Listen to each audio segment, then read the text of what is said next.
Welcome to the deep dive. If you've been feeling like the world, especially around policy and business, is just constantly shifting, almost chaotically under your feet, well, you're definitely not alone. It can feel pretty overwhelming. But here's a thought. What if these very shifts, the ones that seem disruptive, are actually maybe creating some real long-term advantages, particularly for, say, agile entrepreneurs and smaller businesses? That's really what we want to get into today. Our mission here is to dive into some source material that makes a pretty interesting case.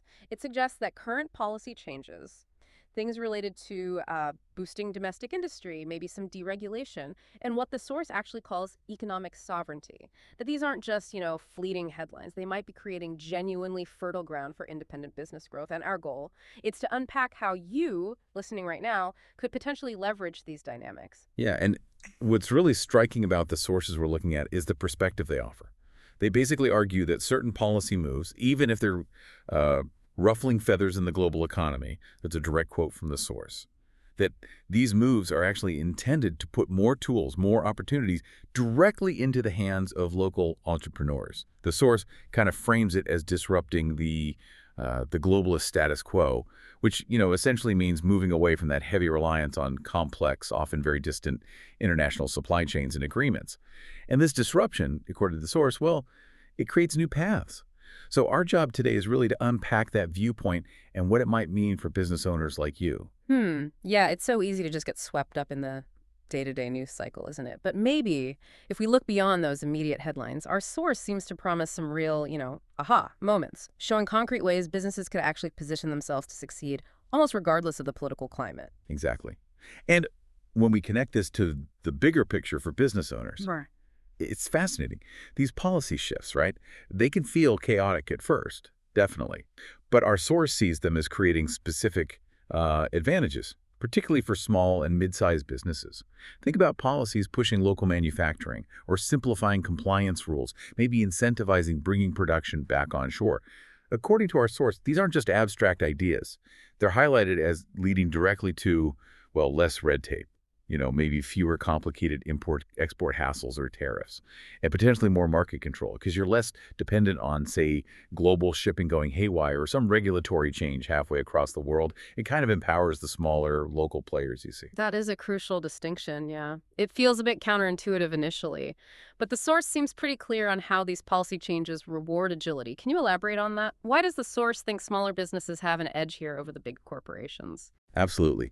Well, the core idea is that these shifts often demand quick adaptation, right? Agility. And that's something larger corporations, often burdened by, complex hierarchies, deeply embedded global logistics, and just sheer inertia.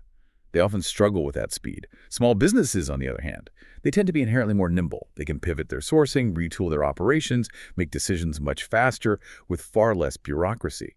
So in a rapidly changing environment like this, that natural agility becomes a major strength. That's the argument. Okay, right. So if these shifts are opening doors specifically because smaller businesses are more agile, what does the source suggest you, the listener, should be doing about it right now? Is it about playing defense or is it more proactive? Oh, definitely proactive. The source is quite clear on that. It really emphasizes this is the time to kind of double down on building strong internal systems, making sure your team is aligned, everyone's on the same page, and also strategically using automation where it makes sense. The underlying idea is to grab market share, especially, while larger competitors might be distracted, trying to navigate these bigger systemic economic shifts. It's really about seeing that opening and making a decisive move. That sounds incredibly actionable. And the source doesn't just leave it at theory, right? I think you mentioned it gives a pretty compelling example. It does, yeah. And it's a great illustration. The source talks about a specific manufacturing business. Apparently, they were really struggling with overseas supply chain problems. Big time. Then, when some new domestic incentives became available, they made a strategic shift, moved their sourcing locally. But it wasn't just changing suppliers.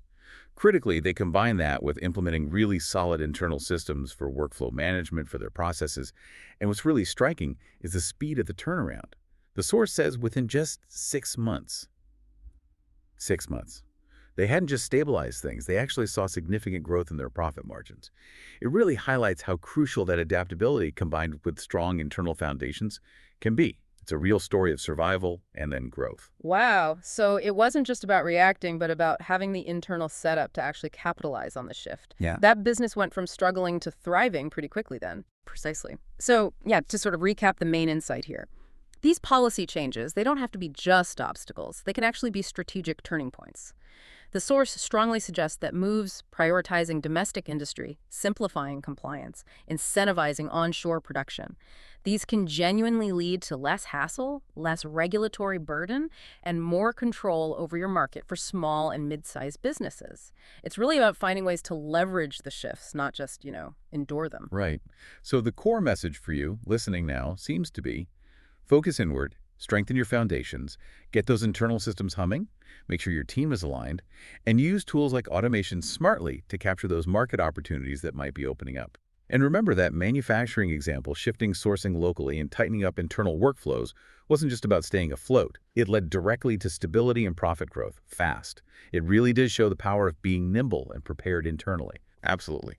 Ultimately, the businesses that are likely to thrive in this kind of environment are the ones ready to adapt, the ones ready to capitalize on change. Yeah. And having this knowledge, understanding this perspective from the source material, it isn't just about following the news.